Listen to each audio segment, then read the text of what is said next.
Hi, my name is Danielle Armstrong and I am the Student Support Coordinator here at Stranmillis University College.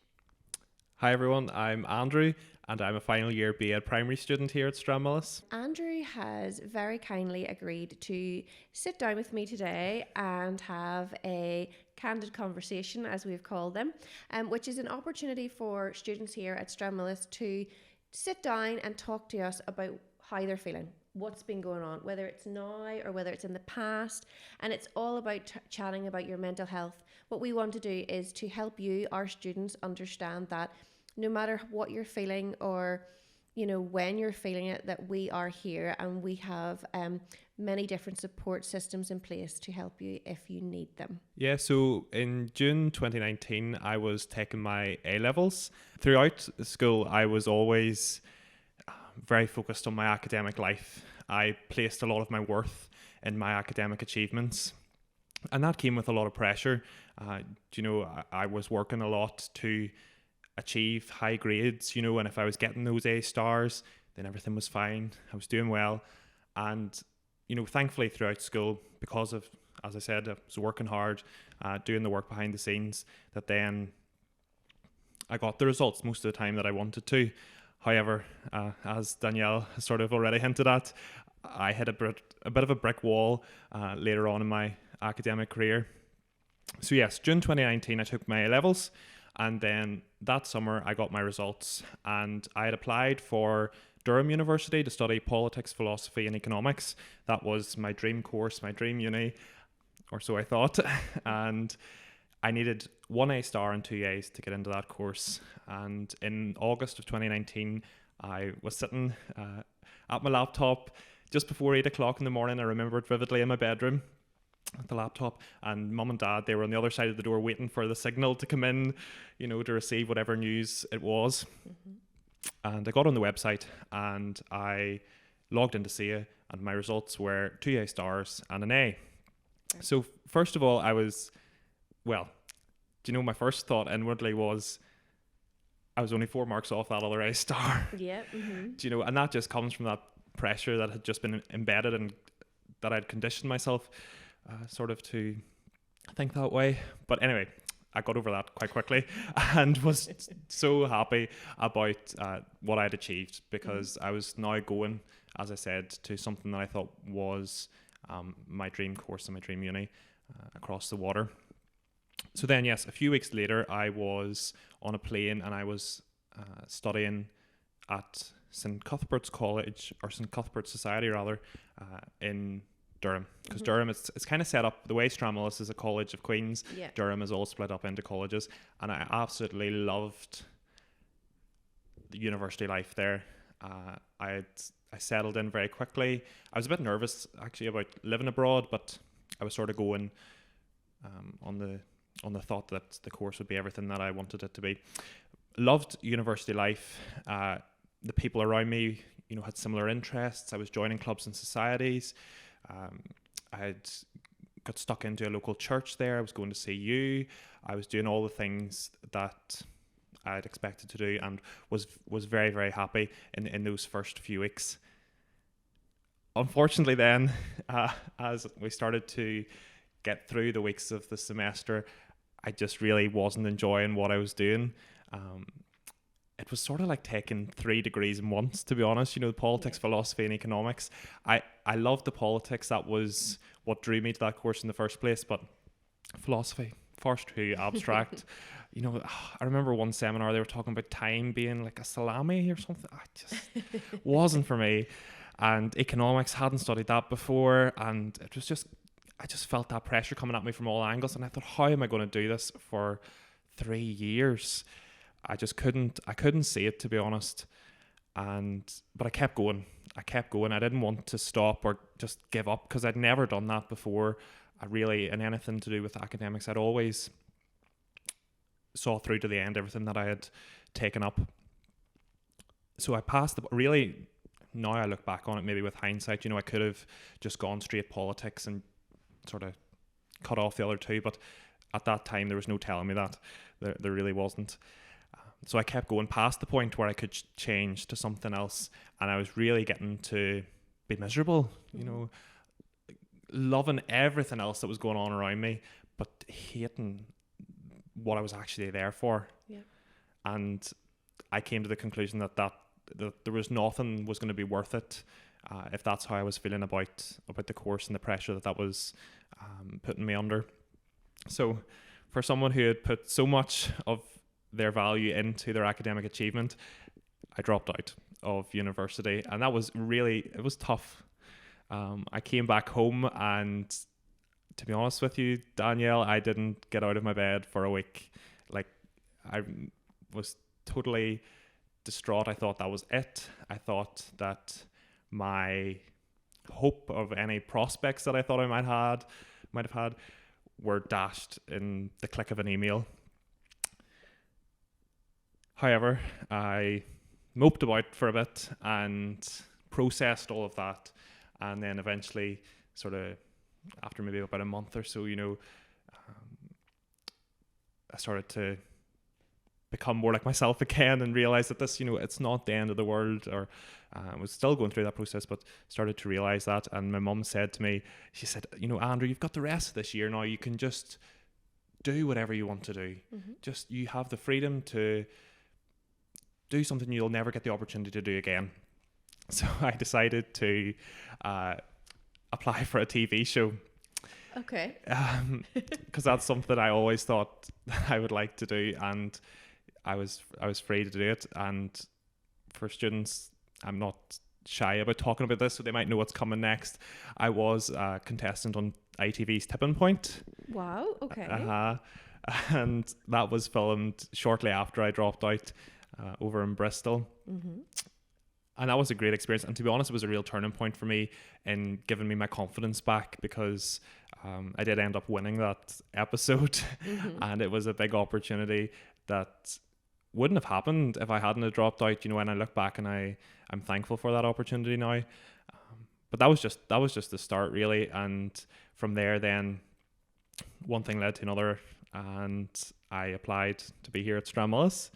And 4 years later, I couldn't imagine myself anywhere else, to be perfectly honest. Mm-hmm. So much so that I don't want to leave. But I've loved it here, and yeah, there's always something else out there. I thought that was my dream course, my dream uni, but yeah, and there's pressures that come with Stram, but I suppose I've learned from my previous experience and how to deal with that and how to manage that. And I've been so blessed with the friends and family and the people that I've met here at Strand who have supported me through that. Mm-hmm. And I'm really grateful for that. Okay. And thank you so much for sharing that. I mean, first of all, well done on meeting Ben Shepherd, I'm guessing, was on Tipping Point, right? Yeah, he's a lovely man. That's always the number one question. What's he like in real life? He's very, very genuine. Yeah, I love that show. So, take us back to, you said there that very first week you came home from Durham University, you got into bed and you didn't leave your bed. Mm-hmm. Talk to us a wee bit about what was going through your mind. I just really didn't see... I suppose I just kept replaying the events of the previous sort of few months, and I was trying to work out what went wrong, what could I have done more of, what should I have done less of. I just was trying to process it, but I couldn't. I just didn't want to know about anything else during that time. I needed that time to myself and to be able to reflect on what had happened. Yeah. And you do sound like you're very self-aware, which is great. And the fact that you were able as an 18-year-old to go, you know what, this is not for me. I have put so much pressure on myself to get here, to get the grades to get here, to get to this dream university that I've always wanted to go to. And then you're there and it's not what you expect at all. And sometimes in life we just carry on, then we put ourselves in those situations and we don't enjoy what we're doing, but we keep going because we feel like we have to. So for an 18-year-old to be as brave as you were to say, do you know what, this isn't for me and I don't want to keep going down this path of feeling the way that I'm feeling and all of this pressure, I'm going to do something about it. Well, that was amazing to do that. You talked a bit about pressure and the pressure that you put on yourself to achieve. Did you feel pressure from others around you, or where do you think that pressure came from as you were growing up? That was certainly a big part of it, especially when I went to Durham. You know, I was surrounded by people who were high achieving, and you do compare yourself to other people, and that was the same growing up in school. It's that thing of comparison. You know, what did he get in that test? What did she get? Am I at that standard? Am I keeping up with everybody? And that's definitely where the pressure came from. It didn't come from, you know, my parents or anything like that. They were just happy. They were happy if I was happy and enjoying what I was doing. But it mostly came from me inwardly wanting to just always be the best, you know, which it's not really a healthy way to be. Mm-hmm. Do you still strive to be the best now? I still think I do my best, but it's not as existential anymore.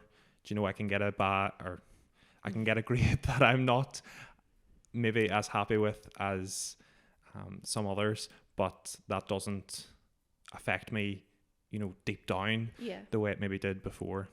And do you think having that experience of going to university, realising it wasn't for you and leaving, do you think having that experience and realising that that didn't end everything for you, actually it set you on the path that was the right one for you? Do you think that helps you now to kind of take a little bit of pressure off yourself? Absolutely. And it's shown me that I can try something, and if I don't like it or I'm not good at it, you know, it's not the end. So it's sort of helped me maybe take a few more risks and be able to manage those. And as we're sitting here today, the placement of Stranmillis students is looming, and I know that that is a very stressful time, and you know, our students do put a lot of pressure on themselves, and I'm sure this is your final placement, and I'm sure you're also feeling that as well.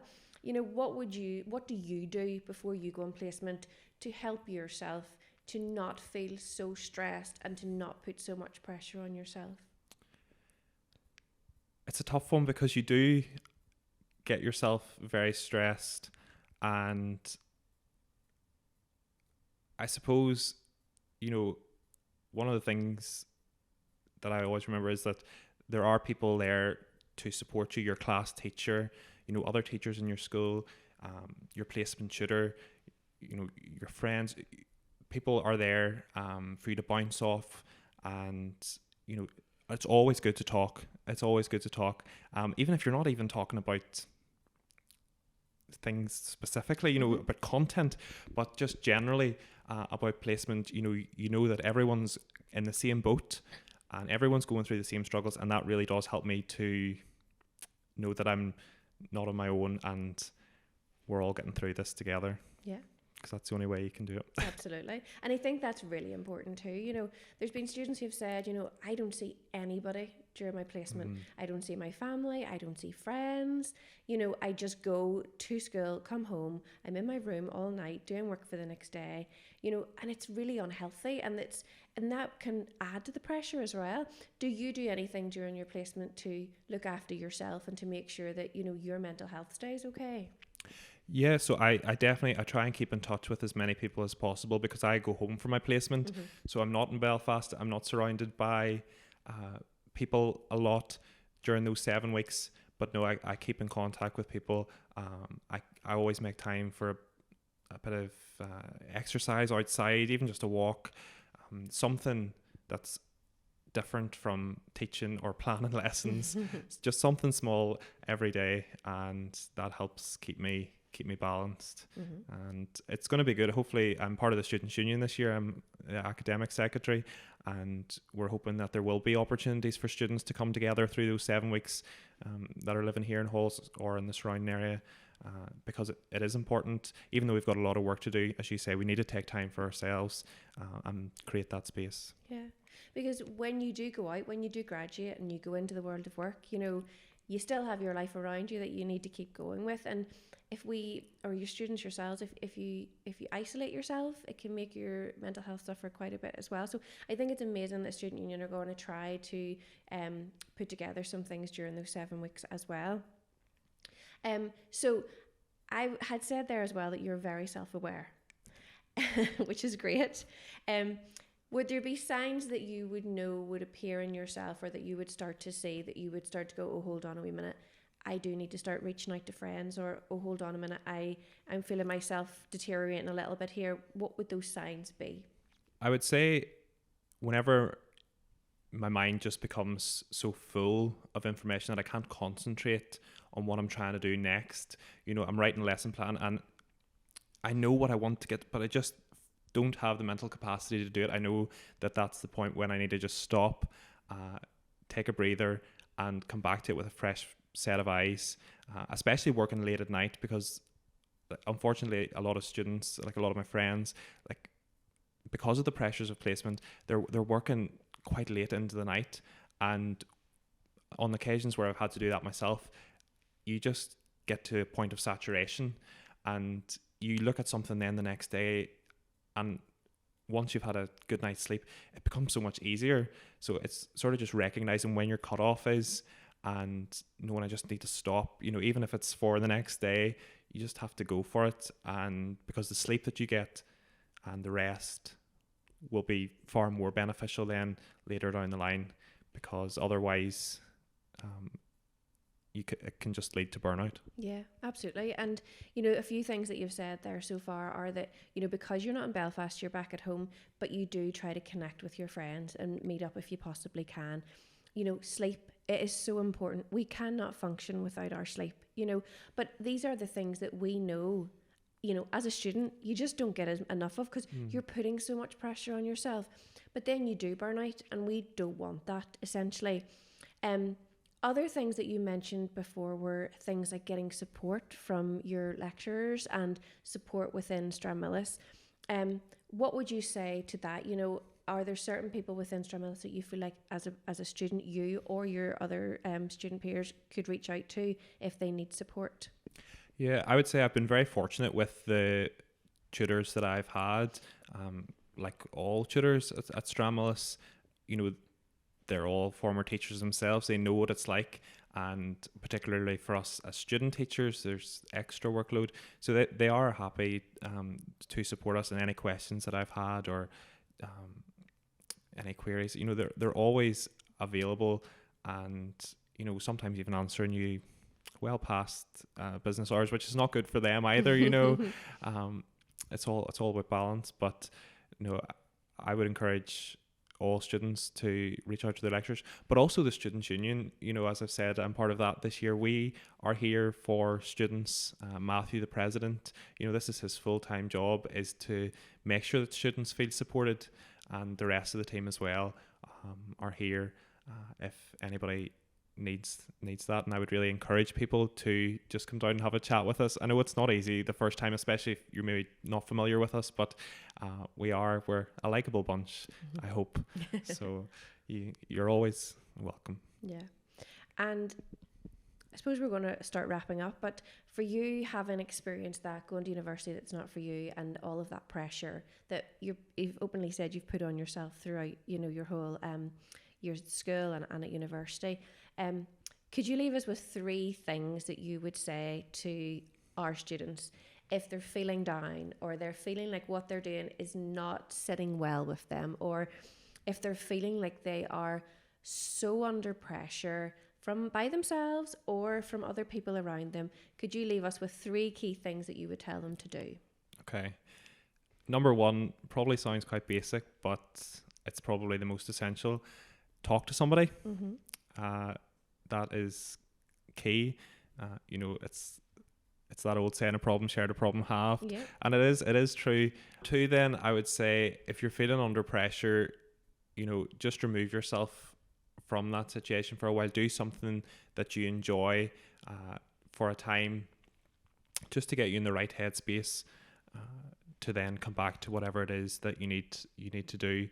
Because as I said before, if you do come back to it, you're more likely to then find that you can get through it bit by bit. Number 3 then would probably be that nothing is too big to be solved. A lot of the time whenever I was in Durham, I just thought, this is my whole degree. I can't change my whole career path, you know, I can't make that. It's such a big decision. And because of that, I kept going for so long. But there is no problem big enough or that can't be solved. And especially on placement where things are coming so rapidly, and every day needs more lessons and more lessons, things can snowball. But the earlier you recognize that this could be becoming an issue, that's when you should be dealing with it. Okay. Thank you very much. You're very welcome. Thank you for sharing again. And we're delighted that, although it was a big life change for you, that you found your way to Stranmillis and you have very much enjoyed your 4 years. Loved it. Here and don't want to leave, which is something I hear quite regularly. So it's good. There must be something good there happening. Must be, yes, there must be. And just what I would like to say as well, not just to you, but to all the students as well, is as you've rightly said, if you're struggling, it doesn't matter if it's placement or if it's, you know, any time of year. The student support team are here. If you're struggling, drop us an email. You can email myself or Patricia Smith or Professor Ken Gibson, and we will always be here to answer your questions. If you need to come in and have a chat, if you need to go and be referred for counselling, you know, we will do whatever we can to support you. And just today, we're sitting in this prayer and reflection room, and this is a space that we created for the students, right next door to the student union. So if you're coming to see Matthew, you can pop in here. And if you do need to take time, come and use the space. Even if you're on placement, this room will be opened. So, you know, feel free to come and use this for you know, reflection or just to sit and have a wee bit of calm time as well. So thank you very much. No problem. And hopefully your placement goes well. Thank you. And we hope the placement for everybody goes well as well. Thank you very much.